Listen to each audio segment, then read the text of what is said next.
दोस्तों, महाकुंभ मेला में SP madam घूमने के लिए आती है, लेकिन वहां पर उनके पति साधु बनकर लोगों से भीख मांग रहे होते हैं। जी हाँ मेरे दोस्तों, आप सही सुन रहे हैं।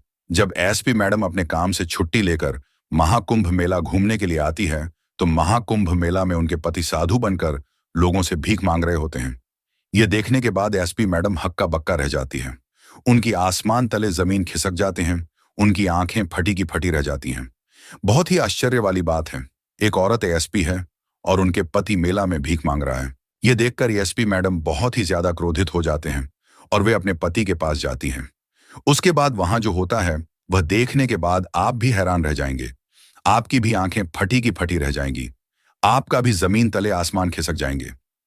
आखिर क्यों उसे एसपी मैडम के पति मेला में साधु बनकर लोगों से भीख मांग रहे थे? ये बहुत ही आश्चर्य वाली बात है। दोस्तों, इस कहानी में आगे बहुत ही ज्यादा मजा आने वाला, और अगर आप जानना चाहते हैं कि उनके पति मेला साधु बनकर भीख क्यों मांग रहे थे, तो इस कहानी को आप लोग अंत तक जरूर देखिएगा। महाकुंभ का मेला अपने चरम पर था। लाखों की संख्या में भक्तजन इस महाकुंभ मेला में शामिल हुए थे और गंगा, जमुना तथा कावेरी जैसे पवित्र नदियों में स्नान कर अपने पाप से मुक्ति हो रहे थे। ढेर सारे दुकानदार अपने रंग बिरंगे सामान बेचने में मस्त मग्न थे। हर तरफ श्रद्धालुओं की भीड़ थी। गंगा के पवित्र घाटों पर हजारों लोग स्नान कर रहे थे। साधु संतों की मंत्रोच्चारण से वातावरण गूंज रहा था और भजन कीर्तन की ध्वनि हवा में तैर रही थी। पूरा मेला में चहल पहल बना हुआ था। इस बार इस महान महाकुंभ मेला में अपने पाप की मुक्ति पाने और परिवार वालों की खुशी के लिए उत्तर प्रदेश से एक एसपी मैडम भी इस मेला में शामिल हुई थी। एसपी मैडम कुछ दिनों की छुट्टी लेकर इस महाकुंभ मेला में शामिल हुई थी। हालांकि उन्हें काम से छुट्टी नहीं मिल रहा था। वह एक कड़क और ईमानदार पुलिस अफसर थीं, जिनका दबदबा पूरे राज्य में था। लेकिन आज का दिन उनके जीवन में कुछ ऐसा मोड़ लेकर आने वाला था जिसकी उन्होंने कल्पना भी नहीं की थी। इस महाकुंभ मेले के वीर को देखकर वह एसपी मैडम हक्का बक्का रह गई। ढेर सारे नाग का साधु अपने रूप से एसपी मैडम को आकर्षित कर रहे थे। दुकान पर स्थित भीड़ और लोगों की चहल पहल को देखकर एसपी मैडम को विश्वास ही नहीं हो रहा था। गंगा नदी के तट पर ढेर सारे भक्ता का दृश्य बहुत ही मनमोहक था।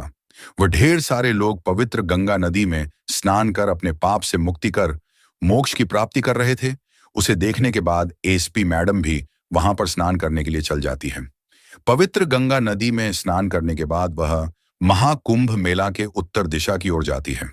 वहां का दृश्य और भी ज्यादा मनमोहक था। वहां ढेर सारे साधु लोग लोगों से भीख मांग रहे होते हैं।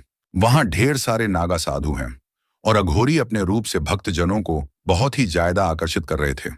वीरवार से पूरा मेला में चहल पहल बना हुआ था।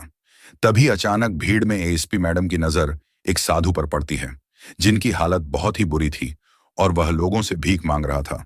वह साधु भगवा वस्त्र पहने हाथ में भिक्षा पात्र लिए बैठा था, लेकिन उस साधु का चेहरा एसपी मैडम को कोई जाना पहचाना लग रहा था। लेकिन उसे साधु की उसे बुरी हालत और उन्हें पहचान नहीं सकी। एसपी मैडम उस साधु को एकटक से देख रही थी, लेकिन वह साधु उस एसपी मैडम को देखकर बहुत ज्यादा घबराने लगा। वह साधु अपना मुंह एसपी मैडम से छुपा रहा था और वह साधु एसपी मैडम से दूर भगाने की कोशिश कर रहा था। एसपी मैडम को साधु की हालत देखकर अजीब लग रहा था, लेकिन वह साधु की हालत को देखकर बहुत ज्यादा शर्मिंदा हो गई। एसपी मैडम दयावान हृदय की थी, उससे उनकी हालत देखी नहीं गई। इसीलिए वह एसपी मैडम उस साधु के पास जाती है और अपने जेब से कुछ पैसे निकालकर उस साधु को देने लगती है।